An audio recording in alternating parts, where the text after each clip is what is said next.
Okay, so you've sent in a bunch of stuff about tariffs and Trump, things like Liberation Day and tariffs Trump as search terms, and this article called The Trump Tariffs, A Legacy of Trade Disruption and Economic Debate. So pretty interesting stuff. Yeah, really fascinating. It looks like we've got a pretty wide range of material here to dive into. Yeah, for sure. So in this deep dive, we'll try to pull out the key takeaways and try to understand what all of this really means. For sure. Particularly like in the context of Donald Trump's presidency and, his approach to trade. Yeah, absolutely. And what you've given us is like a really good cross-section of information Yeah. about like a super important time for international trade. Absolutely. We're going to, really dig into like the reasons behind these tariffs, what happened because of them, how the economics and politics all shifted. Right. And even, that phrase Liberation Day. We'll look at that too. Yeah. We really want to give you like a clear understanding of all of this, something that was really debated a lot. Yeah, for sure. Okay, so let's get right into it. The big question here is, why were tariffs so important to Donald Trump when he was president? Right. Like, what was the thinking behind using them so much? Well, the main reason the Trump administration used tariffs so much was this idea of America first. Right. It was all about putting American economic interests, above everything else. Yeah. And it really shaped how they saw trade agreements and relationships with other countries. Okay. So basically, America first meant that they believed tariffs could change global trade to benefit America, even if it meant like shaking things up a bit. Interesting. So that America First idea then led to some very specific reasons for using tariffs, right? They had a few key arguments they used all the time. One of the biggest ones was that they wanted to shrink the trade deficit. Okay. That's when a country like imports more stuff than it exports. Right. And they thought tariffs could help balance that out. So they thought if you make imported goods more expensive, people will buy less of them and more things made in America. Exactly. And that would make the trade deficit smaller. Right. Okay, so another big argument was about protecting American industries, right? Especially manufacturing. Yeah, that was huge. Yeah. They said that tariffs would protect those industries from cheaper competition from other countries. Yeah. And that would let them grow and create more jobs here in the U.S. Makes sense, protect local jobs. Right. But then there was also the argument about national security, which seemed kind of different. Yeah, that was a bit different. They argue that some industries like making steel and aluminum were crucial for national security.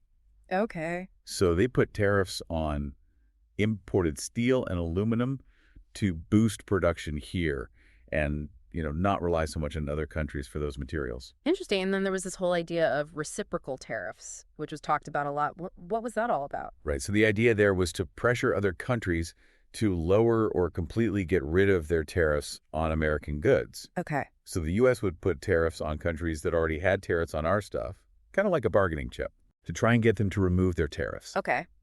The problem is other countries might not think their tariffs are unfair, and they might not want to get rid of them just because we pressure them. Yeah, that makes sense. And that could lead to like tariff wars where everyone keeps adding more tariffs. Right, it's sort of back and forth. Exactly.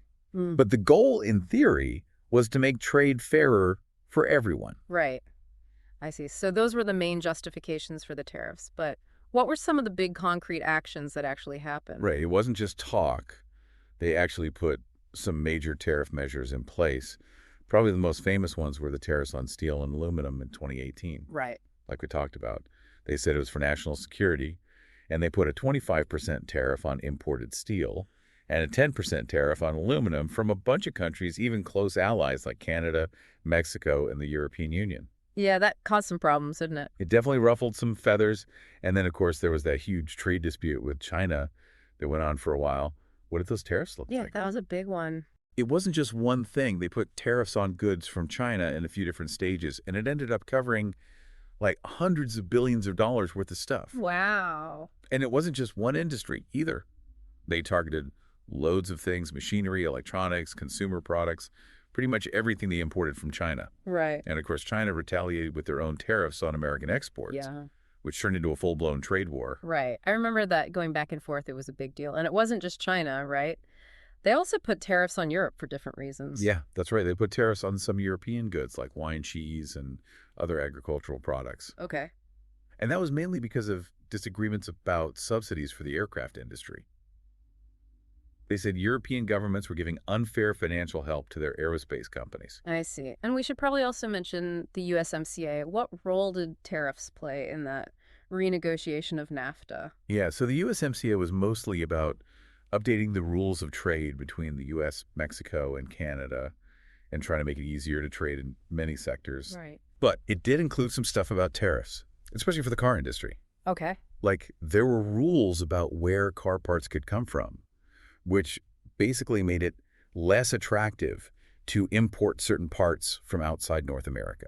Interesting. So we've talked about the reasons behind the tariffs and what they actually did, but what about the economic impact of all of this? It seems like there were a lot of different opinions and analyses at the time. Yeah, it was definitely complicated, and economists are still debating the overall economic impact. Right. On the one hand, a lot of American companies that needed imported materials or parts ended up having to pay more because of the tariffs. I see. So their costs went up, which made it harder for them to compete both here and in other countries. And sometimes those higher costs got passed on to consumers. Right. So if a company here was using imported steel to make construction equipment, for example, the higher steel prices meant they had to sell the equipment for more. Exactly. And that could hurt their sales. Well, Or they might have to absorb the extra cost, which would eat into their profits. Mm. And we definitely saw prices go up for a lot of imported goods because of these tariffs, like everyday things like electronics or clothes. Okay. And like we said before, other countries didn't just sit back and do nothing.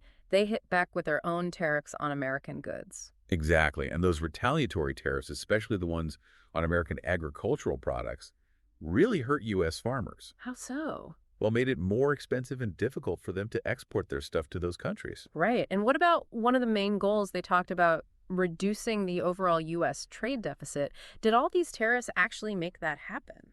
That's a good question. And the evidence is mixed. Okay. It seems like imports might have gone down a bit for specific countries or industries that were directly targeted by tariffs. Right. But overall, the U.S. trade deficit didn't really change much during this whole period. Interesting. And you have to remember, there are lots of things that affect a country's trade balance, not just tariffs. So despite the tariffs, that big goal of really shrinking the trade deficit didn't really pan out. Not really. It suggests the issue is a lot more complicated than just how much we import. I see. And what about that other promise of bringing back lots of manufacturing jobs to the U.S.? Did that happen? Again, it's not so clear-cut. Some industries might have seen a small increase in employment, Okay. but others, especially those that relied on exports and were hit by those retaliatory tariffs, might have actually lost jobs. Oh, wow. Economists are still studying the overall impact on jobs in the manufacturing sector. It's really tough to pinpoint the effect of just one policy when there's so much going on in the economy. Right. So it sounds like the economic effects of these tariffs weren't exactly a clear success story, and they probably caused quite a bit of trouble internationally. Oh, yeah, for sure. Domestically, like we said, there was a lot of pushback from businesses, farmers, and Mhm. consumer groups who thought the tariffs were hurting the U.S. economy. Right. And internationally, there was a lot of criticism. Many countries argued that the U.S. tariffs were breaking the rules of global trade and messing up established trade flows. This led to a bunch of trade disputes and legal challenges at the World Trade Organization. Which brings us to something that came up a lot in the sources, this comparison to the Smoot-Hawley Tariff Act from the 1930s. Well, Why was that old law mentioned so often when talking about Trump's trade policies?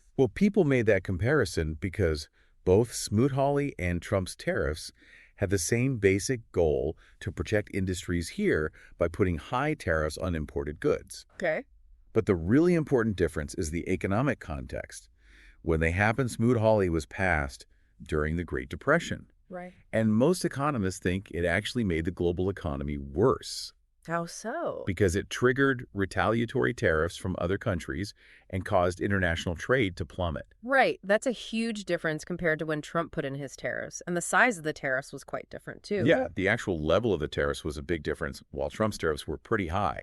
The Smoot-Hawley tariffs were way higher, historically speaking. And because the economies were so different, a severe global depression versus a time of generally decent, even if it wasn't perfect economic growth, the potential consequences were just not the same. Okay, that makes sense. Now let's talk about this phrase that popped up in your searches, Liberation Day. It seems pretty loaded. What did it actually mean in the context of these tariffs? Yeah, Liberation Day was a phrase that was sometimes used when talking about President Trump's trade policies. Okay. It was basically meant to convey this idea of freeing American industries from what they saw as unfair trade practices and competition from other countries. I see. It was a way of putting tariffs sound like a good thing, a necessary step towards American economic independence and making American manufacturing strong again. Interesting. And we noticed April 2nd appearing a lot in your searches sometimes, even with Liberation Day, like Liberation Day, April 2nd. Was that date important for tariff announcements or actions? Yeah, the fact that April 2nd keeps coming up suggests that something important happened around tariffs on or around that date. Maybe they announced new tariffs, made changes to existing ones, or actually started implementing some. Okay. To figure out exactly what went down, we'd have to dig into news archives and official government records from that time. But it's pretty likely that some big tariff-related stuff went down on that day. Gotcha. And there were also mentions of Rose Garden speeches. Why was that place so important for talking about trade policy? Well, the Rose Garden at the White House is a pretty symbolic place. It's often used for big presidential announcements, especially those meant for the whole country. Right. President Trump often used it to give speeches about his trade policies, talking about why he was putting tariffs in place and the details of what he was doing. Okay. These speeches were usually broadcast live and got a lot of attention from the media. So lastly, let's talk about how all of this was portrayed in the media and how the public might have seen these policies. It's probably safe to say there are different points of view. Oh, yeah, absolutely. The Okay. media covered it a lot, and it often reflected the political divides that were already there. Right. Like news outlets like CNN and Fox News often had very different stories. Okay. One might focus on the bad things that could happen because of the tariffs, while the other would talk about how they'd help American businesses. I see. Publications like the Wall Street Journal and The Economist gave more in-depth economic analyses, and they often worried about the long-term effects. Right. And of course, social media became a big place for people to talk about it, share their opinions, and argue about it, whether they supported the tariffs or not. So to sum it all up, it seems like the Trump tariffs were a pretty big deal in the history of global trade. Yeah, that's a good way to put it. Yeah. They marked a real shift towards a more nationalist and protectionist way of thinking about trade. Okay. Even though the stated goals were to shrink the trade deficit, protect American industries, and strengthen national security, the actual economic outcomes were mixed and are still being debated today. Yeah. And there's no doubt they caused some serious tension internationally. The idea of Liberation Day, whatever exactly happened on April 2nd or in those Rose Garden speeches, really shows how the administration wanted people to see these actions like they were freeing American businesses from unfair trade practices. This has been really helpful in understanding this complex issue. It really shows how connected global trade is and how much impact policy changes like these can have. It really does, and it raises a really interesting question for you, our listener. What do you think are the most important things to consider when deciding if trade policies that aim to protect domestic industries are successful or not? That's a good question. Are economic indicators the only thing that matters? Or should things like international relations and the impact on consumers also be considered? Yeah, that's something to think about for sure. And for those of you who want to dig deeper, maybe check out the news from around April 2nd of those years to see what tariff announcements were made or research the arguments for and against reciprocal tariffs. There's a lot of information out there. There really is. Thanks for joining us for this deep dive into the stuff you sent in. It's been great talking about this with you. Likewise, it's been a pleasure. Until next time. See ya. Today is your lucky day. Today is the day that our $3 website works for you, paying you directly to your PayPal daily. Imagine $3 ongoing continuous payments to your PayPal account. Imagine falling asleep and waking up to $300 in your PayPal account. How would this make you feel? How could this help you? What bills could you pay? What kind of fun could you have? What does that retirement look like now? All for a one-time payment of $3. This website is DFY done for you, fully built and completely hosted, and never stops collecting payments for you. You have spent $3 on coffee on a regular, but that coffee won't help you create multiple streams of income. Click the link below.